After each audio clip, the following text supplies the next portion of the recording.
Co se týká noucového klienta, tak jedna z novinek, která tam je a která sice funkčně byla dostupná už i v těch předchozích verzích, tak je odložený odeslání e-mailů, kdy vlastně v předchozích verzích to bylo přes možnosti doručení.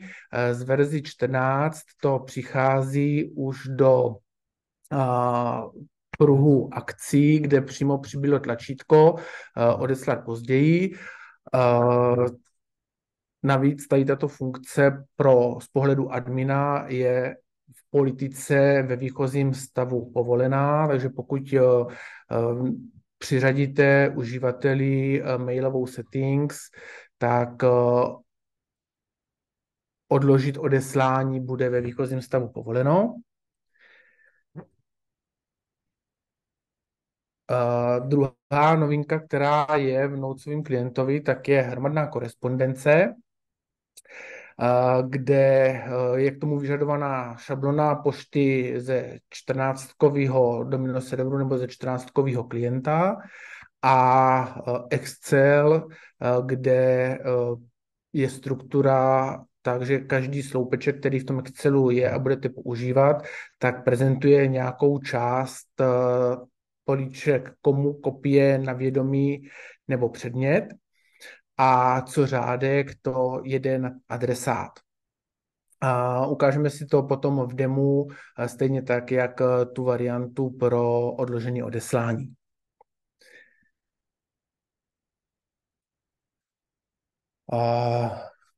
Pro zpřehlednění novinka, která přichází v předvolbách, tak je seskupení těch základních konfigurací noucového klienta, kdy v té části toho dialogového okna další nastavení jsou jednotlivé položky seskupeny tak, jak se k sobě logicky vztahují mail, kalendář, noucový klient a tak dále. A následně jsou i číslovány, zase ukážeme si v reálu na demo prostředí. Pokud používá někdo Workspace na Notesovém klientovi, tak od verze 14 je možný přesouvat karty té pracovní plochy. Takže máte možnost si je manuálním přesunutím přeřadit tak, aby vám jejich pořadí vyhovovalo. A pro nějaké zpřehlednění je možnost nastavit, respektive vypnout orámování ikon na pracovní ploše a je možný zapnout si dlouhý názvy u databází pod těmi ikonami, které na té pracovní ploše máte. Tak a já bych skočil teďka do toho demo prostředí a říkal jsem, jedna z verzí, nebo jedna z nových věcí, která tam je, tak je odložení odeslání. Pokud si otevřu mailovou schránku a dám nový e-mail, tak v případě, že budu chtít e-mail odeslat později, tak mám možnost přímo kliknout na odeslat později v pruhu akcí a vybrat si datum a čas, kdy k tomu odeslání má dojít. Ten e-mail bude uložen v mailboxu na serveru a v okamžiku, kdy nastane čas pro jeho odeslání, tak bude odeslán z té schránky Mailbox, která je na serveru. Druhá, ta novinka, která tam je a která z mého pohledu bude asi zajímavější, tak je možnost hromadné korespondence. Do dialogu hromadné korespondence se dostanu, pokud si kliknu na šipku vedle nové a vyberu hromadná korespondence. Jestli mi to povede. Otevře se mě dialog pro výběr XLS souborů. Já už jsem si tady jeden Excelový soubor nachystal. Já ho vyberu a dám otevřít. A v dialogu, který mám aktuálně k dispozici, tak mám možnost vybrat do jednotlivých položek Excelové sloupce, který mám vytvořený. Takže do políčka komu si vyberu pole komu, nebo sloupec, nebo obsah sloupce komu, do pole předmět si vyberu zase to, co mám v poli předmět a v okamžiku, kdy dám OK, tak do té mailové zprávy se mě vloží tady ty zástupné pole a mimo to můžu použít jméno nebo položku z toho Excelu i do těla toho e-mailu. Takže pokud budu chtít napsat oslovení, tak mám možnost přes dialog tady vložit pole pro sloučení, vybrat jméno a do každého odesílaného e-mailu bude vloženo právě zase jedno konkrétní jméno, který je na tom řádku v Excelu. Před odesláním se mě zobrazí náhled buď na všechny, pokud jich mám málo, nebo si můžu podívat na náhled 2, 3 odesílaných e-mailů a následně dát odeslat. Takže já pokud si dám náhled a odeslat, tak se mě zobrazí zase dialogový okno, kde vidím, komu bude e-mail adresován a jaký bude předmět toho e-mailu, včetně toho jména z toho Excelu v těle zprávy, takže tady mám konkrétně dobrý den a jméno příjmení. Pokud se budu chtít podívat na nějaký další, posunu se zase o jedno dál a vidím to stejný vlastně pro další e-mail, který budu chtít odesílat. Pro další odeslání bych potom už pouze klikl odeslat hromadnou korespondenci a ten e-mail nebo ty e-maily by se odeslaly.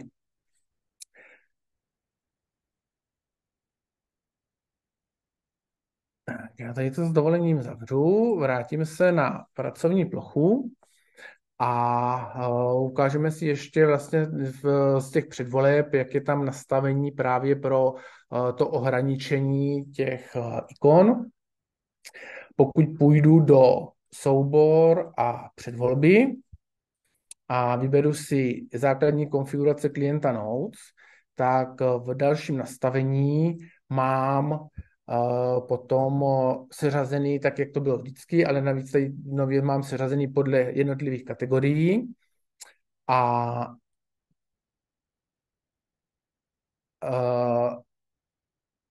Notes 19, Notes 20 jsou položky nezobrazovat okraje u ikon na pracovní ploše a zobrazovat dlouhé názvy databáze u ikon v prostředí Workspace, že mám možnost libovolně podle potřeby si zatrhnout a v okamžiku, kdy dám aplikovat, tak dojde ke změně toho zobrazení těch ikon na té pracovní ploše, tak jak je mám, není potřeba u toho dělat restart Notesového klienta. Tak já si to vrátím zpátky.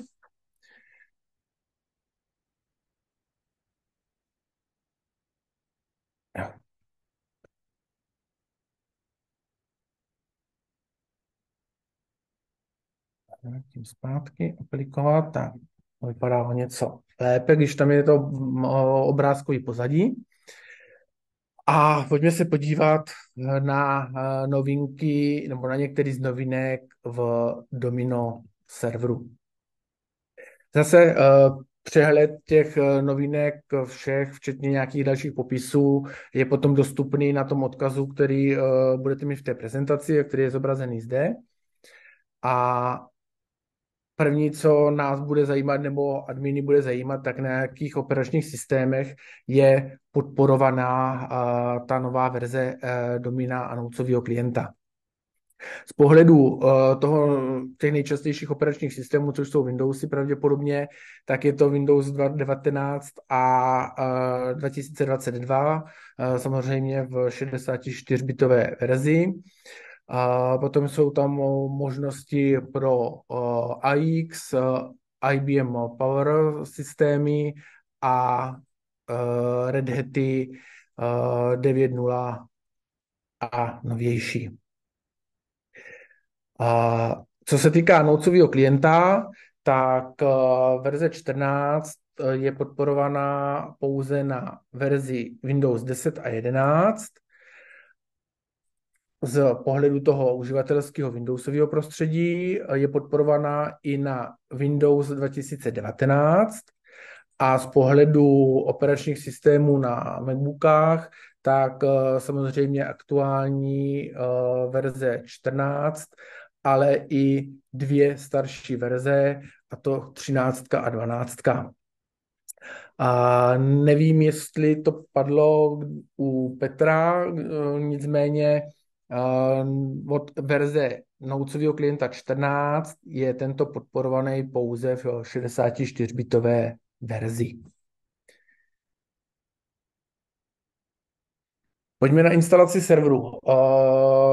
V okamžiku, kdy já jsem si instaloval Domino 14, tak v té verzi Early Access 3 jsem narazil na problém v okamžiku, kdy jsem měl zadat jméno uživatele, pod kterým bude spouštěna Windows služba HCL Domino Server, tak jsem skončil chybou, že se jedná nebo že je to invalid user. Nepovedlo se mně přijít na příčinu tohoto problému, nicméně v okamžiku, když jsem se bavil třeba s Petrem Kuncem, tak mu ta instalace proběhla korektně. V mém případě, když jsem zkoušel upgrade z EA2 na EA3, tak to proběhlo taky v pořádku.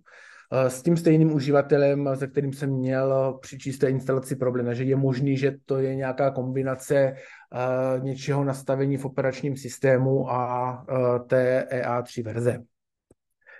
Nicméně nově ve verzi 14 bude Windowsová služba HCL Domino Server spouštěná pod definovaným uživatelem a k datovému adresáři Domino serveru bude mít nastavené oprávnění pouze tento uživatel a skupina administrators. Obě dvě tyto položky, uživatel i skupina administrators, budou mít v té složce data plný řízení.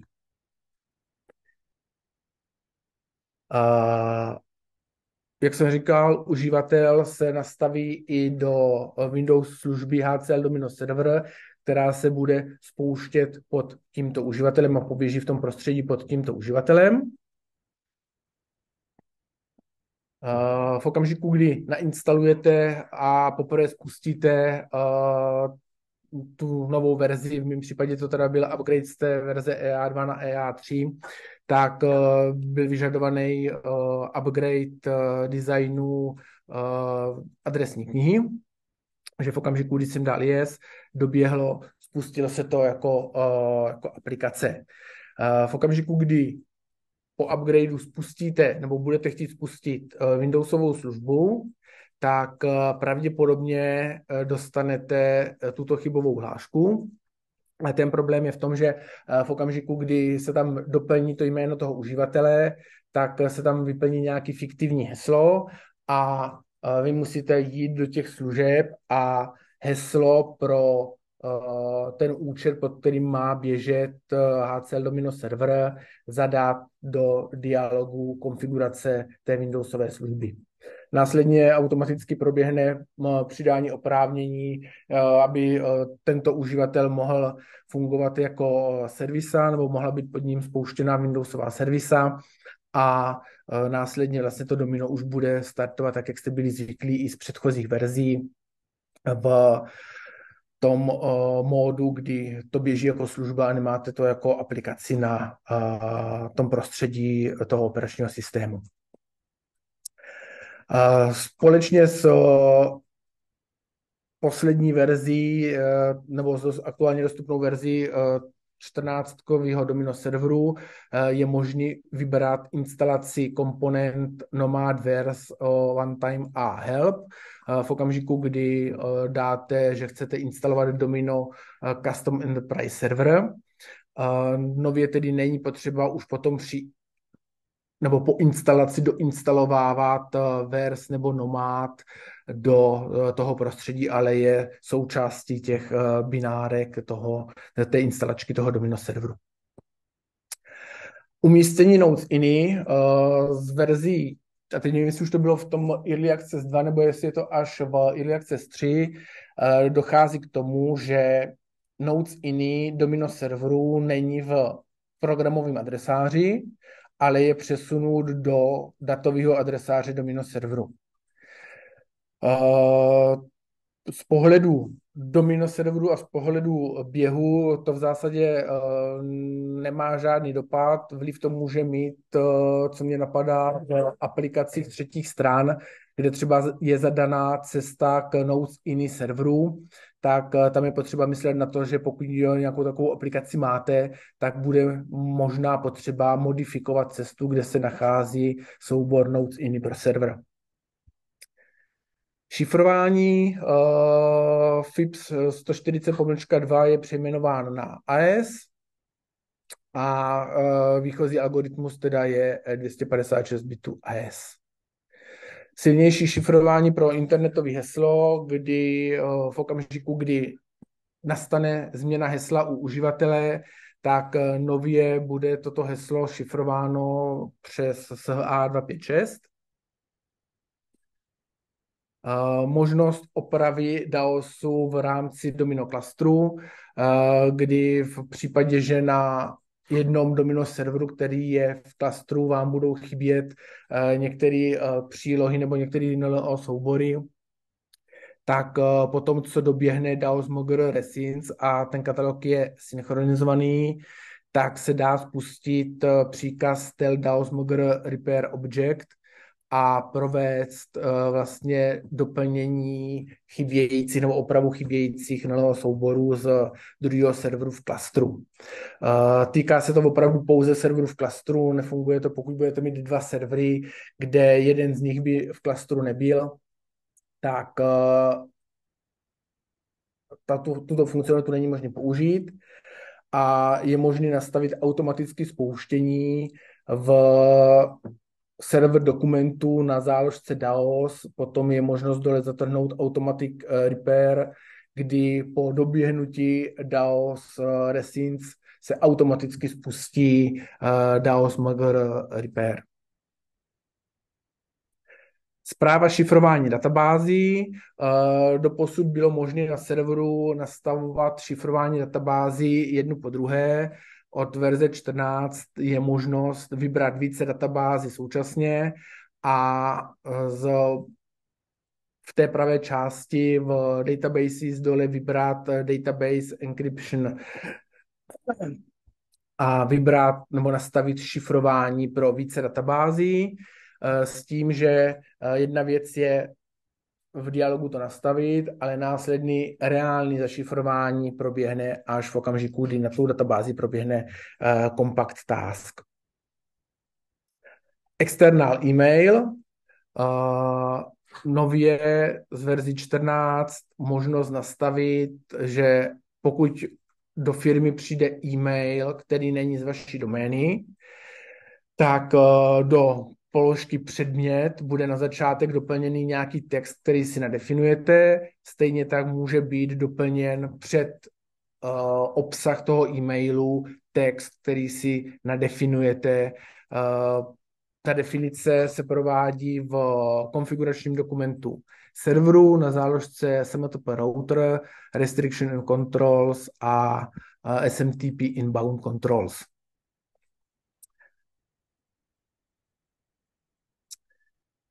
Možnost zakázat Lotus Script Debugger na stanicích uživatelů, kdy zase přes politiku nová položka Lotus Script Debugger disable v okamžiku, kdy se aplikuje nebo stáhne na ty stanice politika obsahující desktop settings s tímto nastavením, tak pro uživatele nebudou dostupny položky ladit Lotus Script a vzdálené ladění skriptu Lotus Script.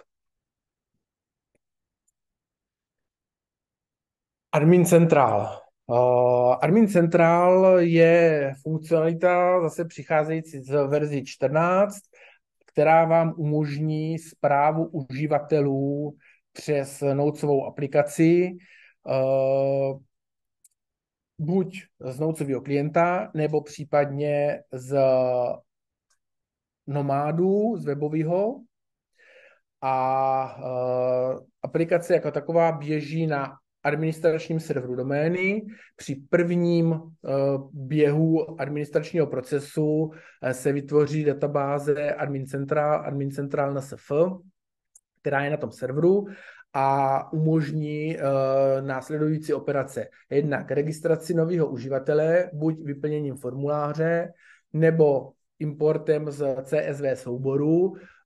Pozor, tady je rozdíl oproti importu do admin klienta. Při admin klientovi, pokud děláte registraci ze souboru, tak ten soubor je TXT, pro admin centrál je to CSV soubor a případně registrace nového uživatele, který byl vytvořen, nebo jehož dokument byl vytvořen na základě DIRSync funkcionality z Active Directory. Je tady možnost recertifikace uživatelů a vytvoření a editace skupin v Domino Directory. Proto, aby admin centrál fungoval, tak je potřeba splnit dvě podmínky. Tou první, kterou si troufnu říct, že většina z vás asi bude mít, tak je nastavení ID Vaultu pro správu uživatelských ID souborů. A tou druhou je migrace ID certifikátu organizace nebo organizační jednotky, která má být používaná pro registraci uživatelů do certifikační autority v Domino serveru. Tak a admin centrál bych vám ukázal ještě v demu, ať vidíte, jak to vypadá, protože slidy jsou pěkný, ale vidět to v reálu je zase o něco dál. Takže já půjdu na server. Už tady mám otevřenou nebo přidanou položku admin centrál. A ještě než se dostanu k tomu, tak jenom v rychlosti ukážu, co se týká přidání nebo migrace certifikátu do certifikační autority. Je to zase popsaný v helpu, v nápovědě. Není to žádná nová funkcionalita, je to tam jakoby už si myslím od verze 5, 6, někdy tedy z této doby. Nicméně v okamžiku, kdy půjdu do Migrate Certifier, tak vybírám ID soubor, který bude zmigrován do té certifikační autority. Já si tady jenom pro ukázku otevřu to, co už mám aktuálně namigrováno, a pokud to nastavíte, tak máte možnost vybrat, čím bude ten ID soubor v rámci té certifikační autority chráněný. Já jsem pro zjednodušení použil serverový IDčko a dole ve výchozím stavu, pokud to spustíte poprvé, tak budete mít pouze účet toho uživatele, který tam tu migraci provádí, a musíte přidat ještě server, na kterým běží ten admin centrál a který bude dělat tu registraci těch uživatelů. Tak, já z tohoto vyběhnu ven a vrátím se do admin centrál. V okamžiku, kdy ji otevřete, tak to vypadá nějakýmto způsobem. A první, co je potřeba udělat, tak je vlastně nastavit profil pro registraci uživatele a pro mazání uživatele. V okamžiku, kdy půjdu na registration, já už tady mám zase jeden profil vytvořený, tak vyplním položky týkající se toho certifikátu, který budu s tím profilem mít svázaný. V mém případě vlastně nemám žádnou organizační jednotku, tak je to ten certifikát organizace. Musím zde zadat e-mail, na který bude odeslána notifikace o založení toho uživatele, a ten e-mail navíc bude obsahovat heslo pro toho uživatele, protože generování toho hesla je náhodný při té registraci. Vybírám tady mail server který bude pro uživatele nastaven v případě, že bych měl více serverů a měla se provést replika mailové schránky na jiný server, tak mám možnost nastavit ještě servery, kam bude provedena replika. Nastavuji internetovou doménu, nastavuji, z jaké mailové šablony bude založena databáze a v jaké cestě bude vytvořena a kdo bude mít právo manažera, pokud vlastník mailové schránky bude editorem. Pokud toto všechno mám nastavený, tak můžu dát save and close a následně potom mám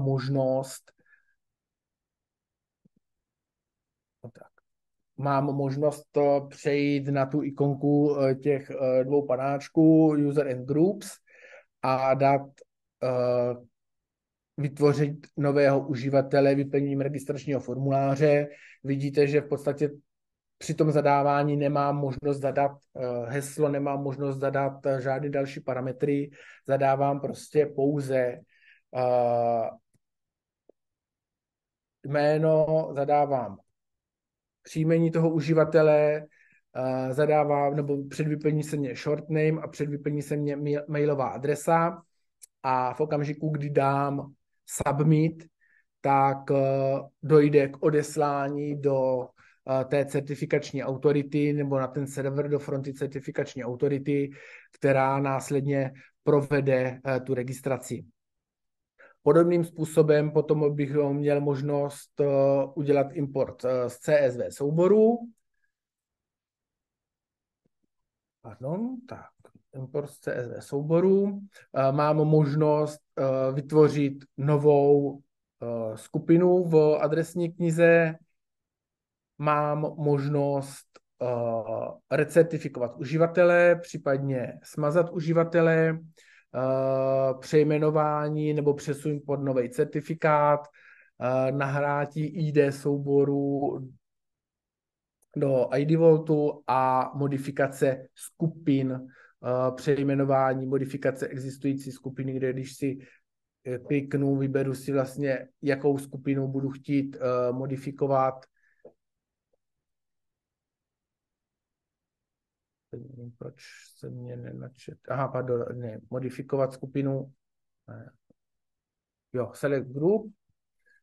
Vyberu skupinu, kterou bych chtěl modifikovat. Předvyplní se mě její obsah a zmodifikoval bych zase přes tlačítko submit, odesílám na server k vyřízení požadavku. Tak, nebudu chtít ukládat.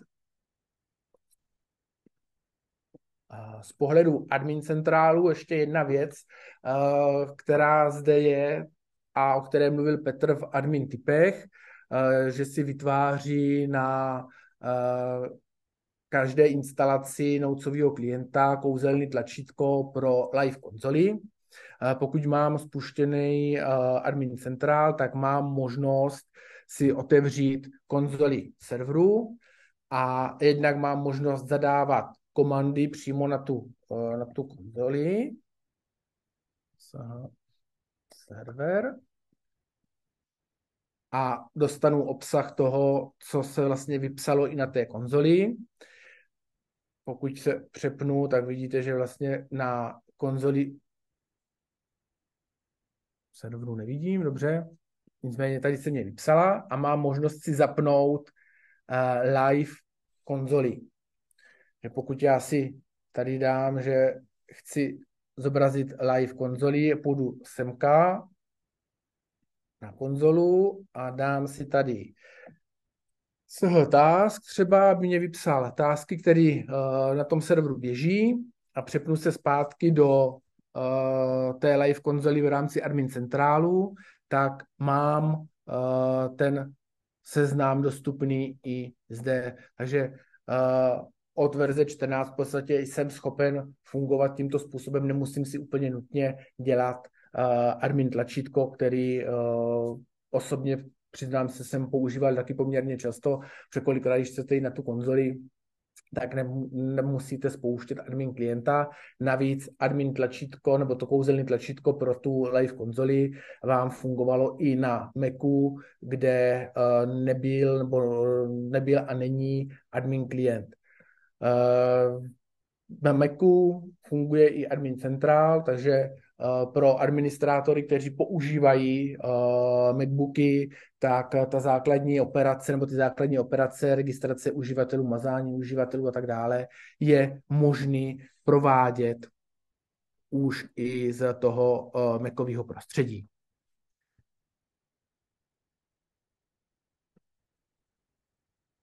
Tak, já se přepnu zpátky do prezentace a přeskočím tady to, co jsme měli z pohledu admin centrálu a dostávám se už tady pouze na dvě informace. Jednou z nich je odkaz na moje webové stránky, kde jsou nějaké informace, nebo kde se snažím blogovat informace o jednak HCL softwaru, ale i některých dalších, ať už je to BigFix, který je v podstatě taky v HCL nebo pod HCL softwarem, ale i věci týkající se Cisca, SafetyKey, PAMu a podobně. A videa, které jsou nahrané ať už ze Sutol konferenci nebo individuálně, případně ze Sutol Café, tak publikuji na YouTube na můj kanál. Já děkuji za pozornost. Okradl jsem vás asi o 5 minut přestávky, tak doufám, že těch 5 minut bylo aspoň přínosných a stálo za to zkrátit přestávku a podívat se na admin centrál živě, co vám umožní a co vám přinese v okamžiku, kdy nainstalujete Domino 14. Děkuju a předávám slovo Filipovi